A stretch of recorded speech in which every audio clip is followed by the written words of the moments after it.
Hello and welcome to episode 48 of the Mark and Me podcast. As always, I'm your host Mark, and coming up on today's episode, we're getting back into the movies. So we've had a break, we've done some bands, we've done some podcasters now, but now it's back to movies. So on today's episode, I'm joined by the up-and-coming actor Brad Moore. Now, you know the format by now. Instead of getting straight into the interview, I want to touch base about the last episode. So as I just said, I had my first full-time, basically, podcast to join me.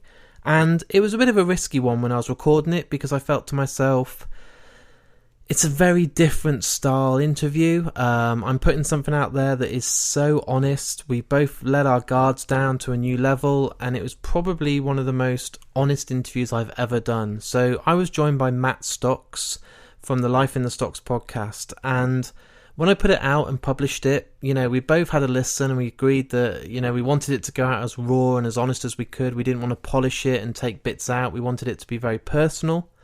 And it was that kind of feeling of, is this going to be putting off people? Because it's very, very different to some of the guests I've had previously who will be press trained and will answer the certain questions in a certain style. But Matt came and just was himself, and, you know, it felt at times like a bit like a counselling session. It was completely different to any style of interview I'd done. And again, it was a long interview. We're getting on for about an hour and 45 minutes. And the response to this episode has been absolutely insane. I've had more people email me and tweet me and Facebook me about this interview than when I interviewed people like Anthony Hopkins and Mads Mikkelsen and, you know, Kevin Smith. People absolutely loved the honesty. They loved the fact that we were two people just talking and kind of not putting on a show. We just were ourselves.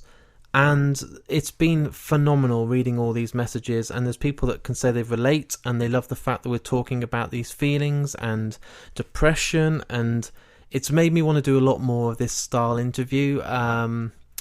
All I can say is there's going to be more. I spoke to Matt and we are going to record again early next year. But in the meantime, what I do want to do is keep delivering as much content to you guys as I can. So as I said just a moment ago, I'm joined by Brad Moore. Now, Brad Moore is a British actor that's only launched his career at the age of 40, and he's already making a good name for himself in the business. And the way this came about is I recently watched a film called Gloves Off, and it's a really heartfelt comedy and drama, but done very, very well. And he plays Doug in this film. And the moment I was watching this film, I kind of thought to myself, this guy's awesome. I want to know more about him, and I want to do everything I can to get him on this podcast. So I'm absolutely thrilled that he's here today. The good thing I like about this podcast is I get to choose my own guests. It's my podcast, so I don't get told who to interview. And as much as I enjoy interviewing the huge names and people go crazy for these big guests, I get just as much from talking to the up-and-comers. So, you know, when I've had Tom Payton on before and Dominic Burns and people like this, people go then and check out their work and it introduces them to them, and that's what I want from this interview with Brad Moore today. So I'm so thrilled he's here, and what I want to do now is get to the interview. So here's me and Brad Moore, and I really hope you all enjoy. Alright Brad, thanks for joining me today on the Mark and Me podcast. My pleasure. I just wanted to start off by, for the listeners out there that have just been introduced to you, at what age was it you wanted to be an actor? Was it quite young or a bit later on in life? It's quite a long story. I'll try and keep it as concise as possible. But I'm a bit nuts. I started acting at 40, which is, you know, not the norm. But basically, I used to live next door to an actress called Pauline Quirk, and she's famous for Birds of a Feather and a few sitcoms and whatnot. And we lived in Stamford Hill in North London, and I was friends with her younger brother Sean. And she used to come back from drama school. I think she was at Anna Scher, and she used to come back and want to continue with her drama games and role plays. So literally it was like an old-fashioned sort of Backstreet Kids thing with all of us out on this cobbled road in the middle of Stamford Hill doing drama games. And I think I never, you know, she would direct. I think I never lost the feeling or the buzz you get from performing as early as that. But I was from a very working class family, you know, quite a tough kind of, quite machismo on the male side of the family, and we didn't have any artistic background. So I didn't really do anything for years and years, but deep down I kind of always knew I was going to act. I just tried to make some money first, really. And then approaching 40, you get this thing, midlife thing, and you feel like you're running out of time. So I knew if I didn't do it now, as I approached 40, I'd never do it. So I just threw caution to the wind and got stuck in.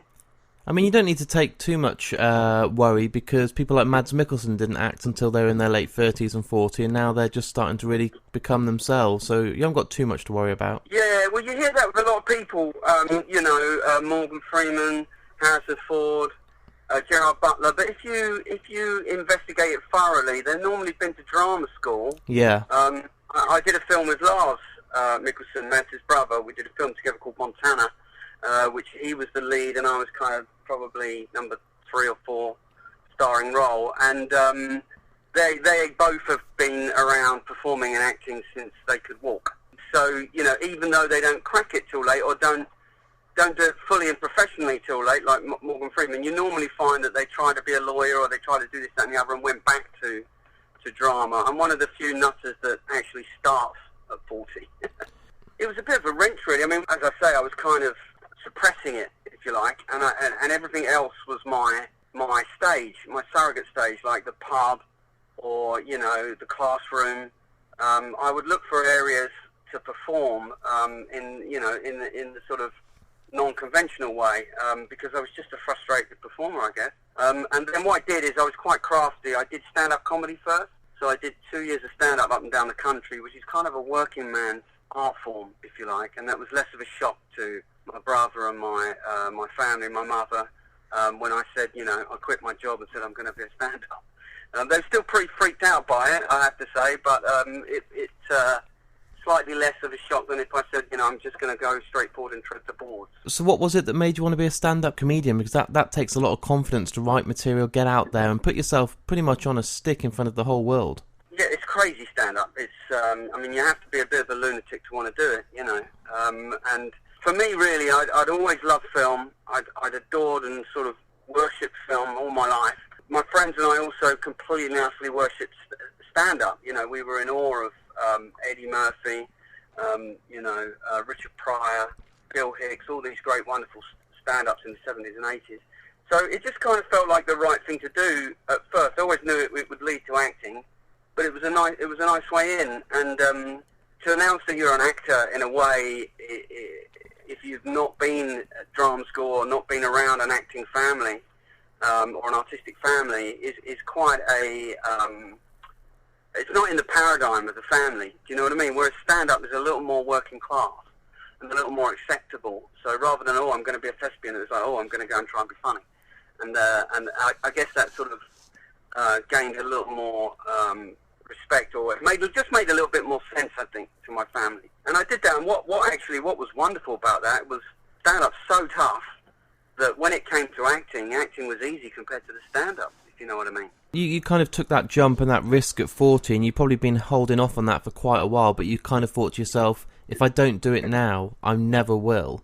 Did you find it quite difficult or a bit kind of daunting going out and then, trying to get roles and stuff, knowing that other people might have 20 years on you? Yeah, it's such a tough business anyway. So what helped was that with the stand-up, you throw your soul up in the air every night and you ask 100 strangers to judge it, right? And if it goes well and you nail it and you make everyone laugh, then you're high as a kite for 2 or 3 days. You really are walking on air. And then if it goes badly, you drink and you're depressed. Yeah. So it was a crazy move, but it really helped me because it was like turbo training for acting. So then when I started doing, at the same time as a stand-up, I did about 24 short films, and with the short films, you kind of, people see you in a short film, you're half decent, they can see that you're cheap, you're not going to cost much, yeah, and then there's a community of short filmmakers in London, they all watch each other's short films, and then you get a phone call, and you get cast in another short film, and so on and so forth. So by the time I got to do some feature film work, I'd already done this 2 years of stand-up and like 20 odd, I think it's about 24 short films. So I built up some acting muscles, if you know what I mean. I felt confident by the time I got on set. Yeah. And I recommend that as a way to do it for anyone, really. It worked for me. Because, of course, I didn't have the time to go to drama school. So at 40, I didn't want to go and train for 4 years. I just wanted to get stuck in, for better or for worse, you know. So what was some of the roles you were taking on at the start? Were they just sort of extras that you were then trying to get to kind of network and meet new people on set to kind of get your name out there, or? Yeah, well, with the short films, I was getting good parts, and then with a few feature films, I was a henchman or something. You know, I think I played every type of henchman there is. You know, I made a one-legged henchman, a one-eyed henchman, a henchman with a parrot on his shoulder. You know, it's like I did the henchman sort of stuff first of all, because I guess I've got a bit of a stocky frame and that look in a way. And then I got a cameo with a film called The Rise, a terrific film with Timothy Spall. Yeah. And then I just kind of built on that, really, just built from there. But the first film, Best Laid Plans, it was almost like the director, if the camera came anywhere near me, I was a henchman, but if the camera came anywhere near me, the director ordered it to point somewhere else. It was like that. I was there for a month, but I didn't get a lot of screen time. Yeah. So, but I tell you what I did get. I got to watch Maxine Peake, Stephen Graham, Adewale, some other terrific actors work and do what they do. And that's all gold. It's all just just goes in the pop. I remember, you know, just observing them and being in a scene with them. I think you get more from that than, you know, reading a book on acting. Yeah, I think you could sit there in a classroom all day reading a textbook, or you could be reading certain scripts, but if you're actually watching it live in front of you, for me anyway, that's the best way to learn. Yeah, I mean, I was incredibly impressed how three-dimensional they were, you know. Yeah. Like, they were sort of sitting in this universe and inhabiting it for all of its reality. It was crazy, but wonderful. And I think I've always felt like acting is, you know, if people say, what advice would you give someone starting out? It's just work at all costs. You're not going to get paid a lot, but just get your nose in and get on set doing anything, because you can't read, like we just said, you can't read a book about it and then go out and be amazing. It's a sport. It's a doing sport. You have to do it. So then one of your main big first roles was working with Steve Nesbitt, the director, on North vs. South, is that right? Yeah, that's right. And it's one of your leading roles. That was my first. I'd played kind of lead and antagonist, if you like, in something before that, but that was my first lead role, yeah. I would say I was co-lead with Elliot Tittensaw, who plays the good guy, and I play the bad guy, and we probably kind of share the film. So how was that? That was amazing. I mean, I met Steve at Teenage Cancer Trust event. Yeah. We were at a charity event, and we were in one of them boxes together, you know, like the little boxes at the Royal Albert Hall. Yeah. And I think some clever people kind of threw us in the room because they knew I was an actor and he was a director. And I did what I normally do with directors, is try and get them drunk so they can cast you in something. And whilst getting Steve tipsy, I was also getting tipsy. And then I started sort of, I guess the only way you can really explain it is showing off.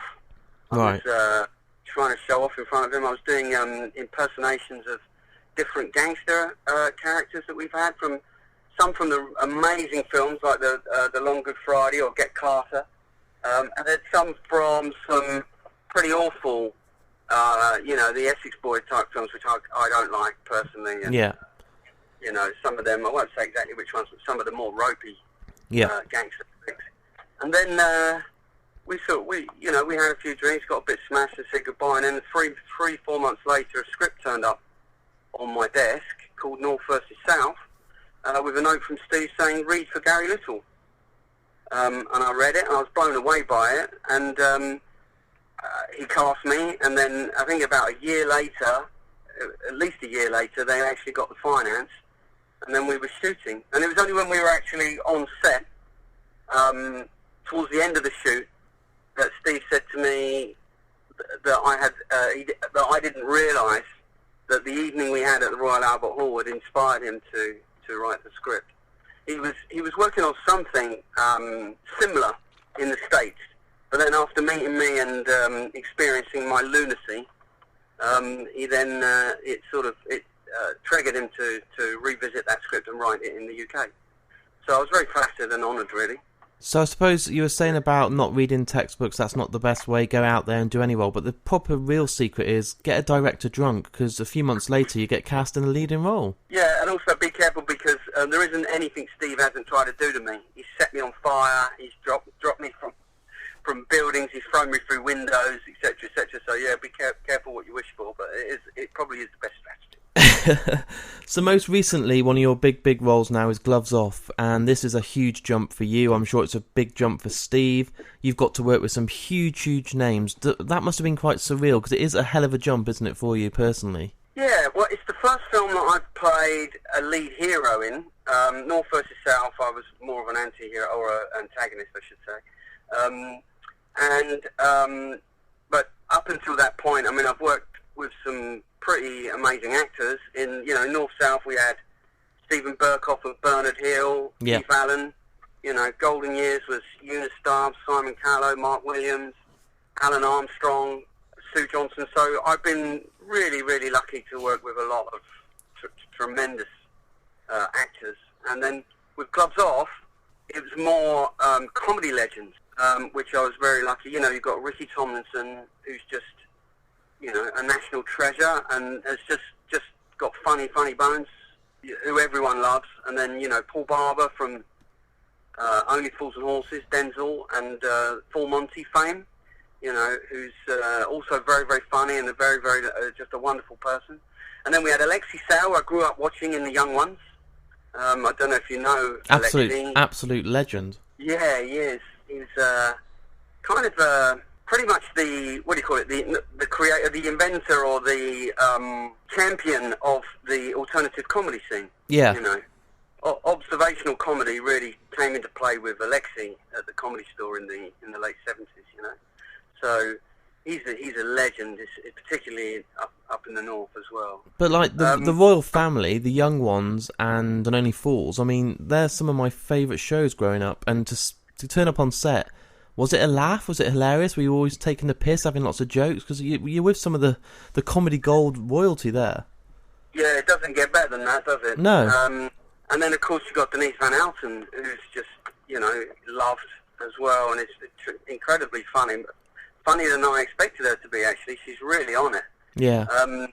Yeah, it was great. I mean, it's a huge cliche. Everyone says, it was one big happy family, all having fun and everything, and it's true. You get close on set. All the films I've done, you make friends, and you get close. But the difference with this one was that the vibe was so playful and humorous, and everyone just got on so well. And I think it was largely due to Ricky and Denise, if I'm honest. Ricky just doesn't stop telling jokes. He's got an anecdote for everything, and he's got funny bones. So it's like he's a drug, Ricky. It's I'm sure you need to be weaned off him with methadone or something. You know what I mean? He's just making you laugh every day, and obviously I'm chipping in as best as I can, and everyone else is. But I remember for a few months after we wrapped, I was kind of craving him, Ricky. Yeah. I was craving back on set with him because he's so funny. But the only downside, of course, is it's a comedy drama, right? So I'm the straight guy in the film for a lot of it, and I have to do some emotional scenes, some serious scenes. Yeah. With Denise and with some of the more, I won't spoil the plot, but some of the more emotional scenes, and I'd have to avoid Ricky for a few hours before I had to go to the emotional scenes. Otherwise, I'd turn up giggling, and Steve Nesbitt would be like, "What are you laughing at?" You could get ready to start crying. And it was because, I just had to keep away from Rick, so... You need to have him locked up in a room, just chained away from everyone, otherwise you're not going to get any of these dramatic scenes done well. Yeah, banned from telling jokes. Yeah. But for morale, and he was our spiritual comedy leader for 6 weeks. Everyone was just in awe of him. He's terrific. So what was it that you learnt most then from being around these people? Was it, did it, you said earlier about how you could watch these actors, watching these comedy people and obviously then trying to go from the comedy element to that mix of drama and do it well, which I think this film did perfectly. what was the biggest? What was the biggest? What did you learn mostly from being around these people? How funny they are, and I'm not. Yeah, to give up trying. Yeah, that was a big learning curve. I didn't necessarily learn from them drama-wise, like artistically. Yeah. And that's why, actually, I'll tell you what I learned. I learned something from Paul Barber, which was, he's kind of, how can you put it? He approaches each take differently. So he's kind of a little bit crazy with his choices. So he'll do something that's a little bit out there and, quite wacky and quite screwball. And I was a little more used to being a little bit more concise with the takes. I can impro and I can do all that sort of stuff and go off at a tangent. But I've learned over the years that not a lot of it gets used when you go off piste. Yeah. So you can go off on a roller coaster ride of impro, and feel like you're doing amazing work, but you're actually not relevant to the story.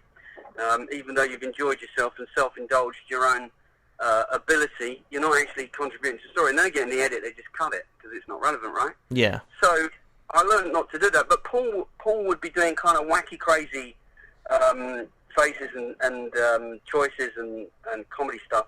And I was thinking, how's that going to work? And then when we got in the edit, and then I saw the sort of early cuts, I thought, that's how that works. It was really good because it was massive splashes of colour. Does that make sense? Rather than being perfectly concise and perfectly on the money with each take, he was quite loose, but big splashes of colour. Yeah. So I learned that from Paul. So now it's all out and it's done. What's your kind of future looking like? Have you got anything else in the pipeline at the moment, or is there something you want to do? I just did a low budget horror flick called Heckle. Okay. Yeah, and that was written by a gentleman called Anthony Howes and directed by Martin Pick. Both very, very talented. But they, even though it was low budget, I don't know how they did it, but they managed to bag Steve Gutenberg. Wow. Yeah, that's what I thought.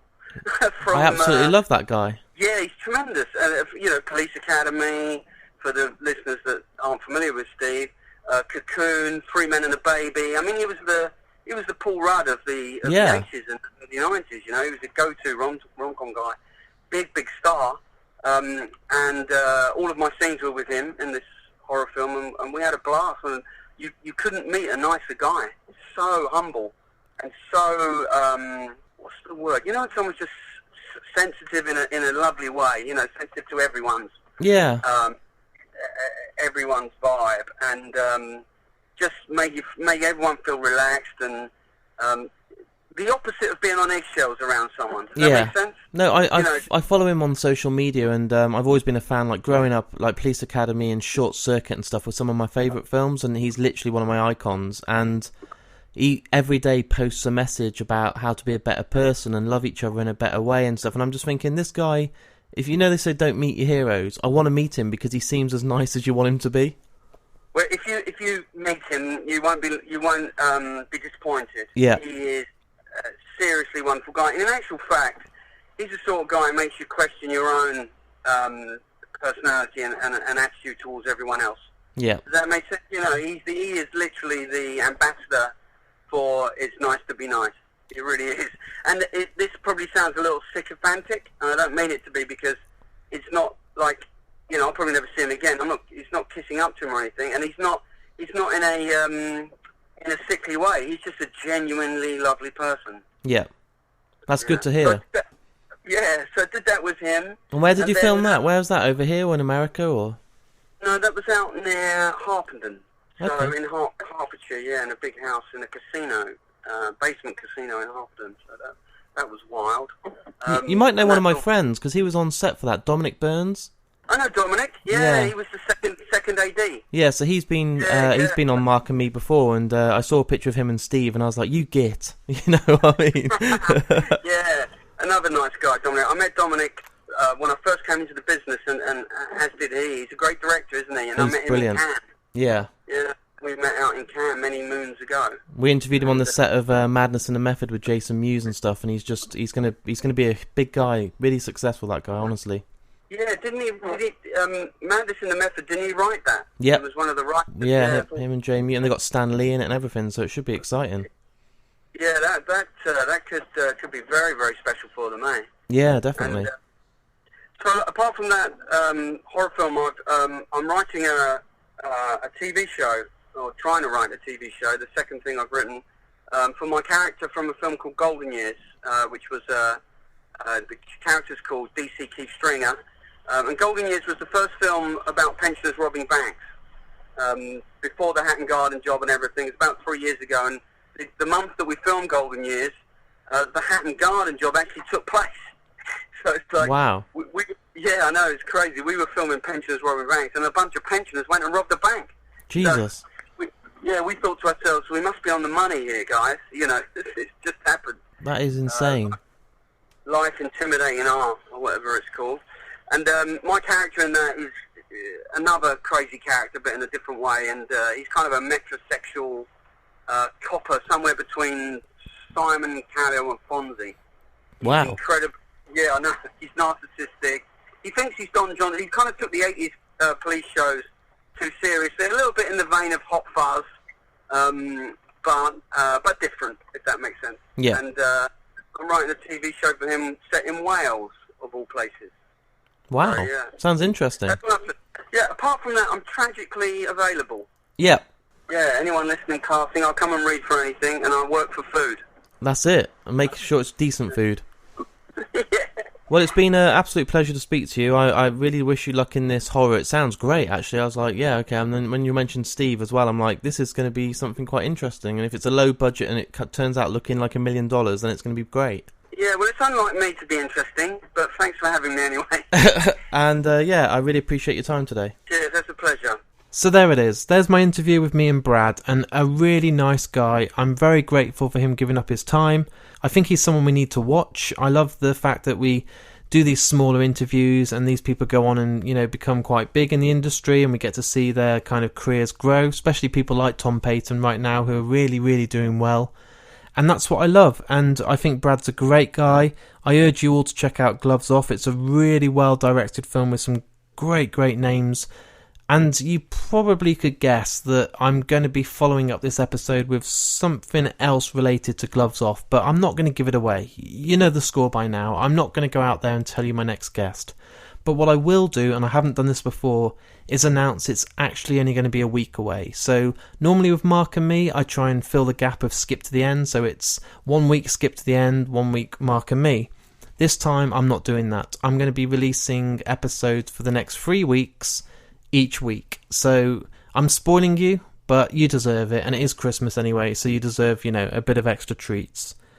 I hope you've all enjoyed today's interview. What I do ask is that you get on Twitter, you get on Facebook, or you get on Instagram, or you drop me an email. All I ask you to do is go on markandme.com, and on there is the link to all of those social media channels I just mentioned.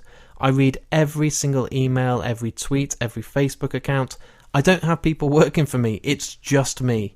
And I appreciate so much the fact that you all listen, but then when you actually take the time to say what you liked about the episode, or that you've gone and checked out their work, that's the ultimate compliment for me, and that's the reason I do it. So normally at this point I would say to you, hey, I'm not going to tell you my guest, and I'm not going to tell you when it is, but you know it's only a week away, and it is someone related to this film. Also, everything helps, and your support on Patreon means I get to go out and do these interviews. It's growing, I still need support. It means I can travel and get more and more equipment. So if you are loving these episodes and you want to throw me a couple of quid a month, just go onto the Patreon site, and on there's going to be rewards as well. I don't just take the money and do nothing. I spend it on more equipment and travelling around the UK. I want to try and go worldwide next year and do some more face-to-face interviews because it's what I enjoy the most. So if you do love it and you want to say thanks and give a little back, just go on markandme.com and the link's on there. And as I said, I'll be back in a week's time. And yeah, take care, and I'll speak to you all then.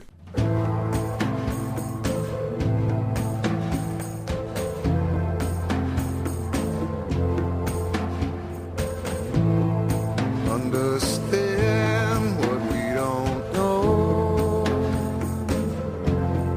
This might pass, this might